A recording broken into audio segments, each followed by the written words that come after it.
பகுஜன் சமாஜ் கட்சியின் தமிழ்நாடு மாநில தலைவர் அன்பு சகோதரர் ஆம்ஸ்ட்ராங் அவர்களை சமூக விரோத கும்பல் கொடூரமாக வெட்டி படுகொலை செய்த இந்த செயலை விடுதலை சிறுத்தைகள் கட்சி வன்மையாக கண்டிக்கிறது. அவர் ஏழை எளிய மக்களுக்காக தன்னை முழுமையாக ஒப்படைத்துக் கொண்டவர். புரட்சியாளர் அம்பேத்கர் அவர்களின் கொள்கை வழியில் கடந்த சில பத்தாண்டுகளாக பகுஜன் சமாஜ் கட்சியின் மாநில தலைவராக பொறுப்பேற்று சிறப்பான முறையிலே பணியாற்றி வந்தவர். பண்பாட்டு தளத்தில் அவருடைய பங்களிப்பு மகத்தானது. பௌத்தத்தை பரப்புவதே இந்த மண்ணில் சமத்துவத்தை ஏற்படுத்துவதற்கான மாற்று அரசியல் என்பதை தொடர்ந்து உயர்த்தி பிடித்தவர்.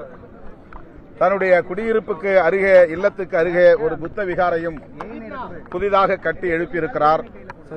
தமிழ்நாடு முழுவதும் அப்படி புத்த விகார்களை கட்டுவதற்கு பெரும் துணையாக இருந்திருக்கிறார். செல்வி மாயாவதி அம்மையாரின் நம்பிக்கைக்கு பாத்திரமாக தொடர்ந்து செயல்பட்டு வந்தவர். நாளை காலை அவர் ஆம்ஸ்ட்ராங் அவர்களின் உடலுக்கு அஞ்சலி செலுத்துவதற்கு, மரியாதை செலுத்துவதற்கு சென்னை வருகிறார்.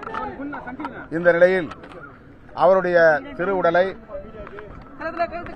பெரம்பூர் பகுதியில் உள்ள தனியார் பள்ளி ஒன்றில் பொதுமக்கள் பார்வைக்கு வைக்க உள்ளோம். தமிழக அரசு அதற்கான அனுமதியை வழங்கியிருக்கிறது.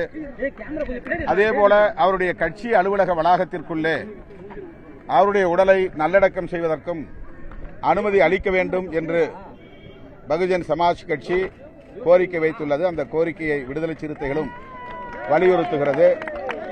ஆகவே தமிழக அரசு அதை பரிசீலிக்க வேண்டும்.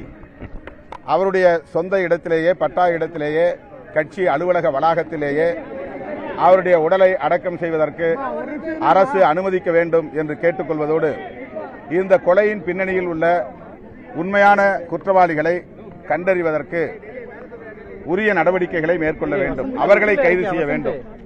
இப்போது சரணடைந்திருப்பவர்கள் உண்மையான குற்றவாளிகள் இல்லை. அந்த கொலையில் சம்பந்தப்பட்டவர்கள், அவர்களை தூண்டிவிட்டவர்கள் அனைவரும் கைது செய்யப்பட வேண்டும்.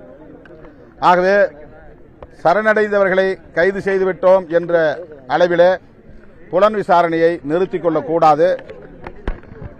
பின்னணியில் இருந்தவர்கள், உண்மையில் குற்றவாளிகள் யாரோ அவர்களை கைது செய்ய வேண்டும் என்று பகுஜன் சமாஜ் கட்சி, விடுதலை சிறுத்தைகள் கட்சி மற்றும் இங்கே திரண்டிருக்கிற அமைப்புகளின் சார்பாக தமிழக அரசுக்கு கோரிக்கை வைக்கிறோம்.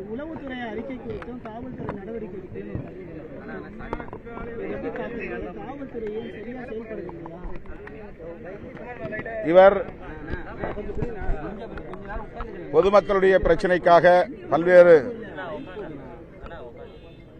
நடவடிக்கைகளில் பொதுமக்களுக்காக தலையிட்டிருக்கிறார். அதனால் அவருக்கு ஆங்காங்கே பகை எழுந்தது உண்டு, முன்விரோதம் உண்டு. இது போலீசுக்கு நன்றாக தெரியும்.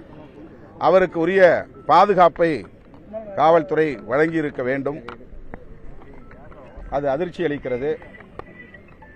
குற்றவாளிகளை கைது செய்வதாவது அவர்கள் விழிப்பாக இருக்க வேண்டும். அதிலும் அவர்கள் அலட்சியமாக இருந்துவிடக் கூடாது என்று வலியுறுத்துகிறோம். தொடர்ந்து வழக்கறிஞர்கள் கொலை செய்யப்பட்டு வருகிறார்கள். அதை எப்படி பார்க்குறீங்க? வழக்கறிஞர்கள் பாதுகாப்பு சட்டம் தமிழ்நாட்டில் தலித்துகள், தலித் இளைஞர்கள் தமிழகம் தழுவிய அளவில், குறிப்பாக தென் மாவட்டங்களில் அடுத்தடுத்து கொலை செய்யப்படுவது நீடிக்கிறது. இன்றைக்கு ஒரு அரசியல் தலைவர் அவருடைய இல்லத்தருகேயே கொல்லப்பட்டிருக்கிறார். இது காவல்துறைக்கும் தமிழ்நாடு அரசுக்கும் விடுக்கப்பட்டிருக்கிற ஒரு சவால். கூலிப்படை கும்பலை, சாதியவாத கும்பலை, கொலைகார கும்பலை அடையாளம் கண்டு அவர்களை கட்டுப்படுத்த தவறினால் அரசுக்கு மேலும் இதனால் களங்கம் ஏற்படும் என்பதை விடுதலை சிறுத்தைகள் கட்சி சுட்டிக்காட்டுகிறது.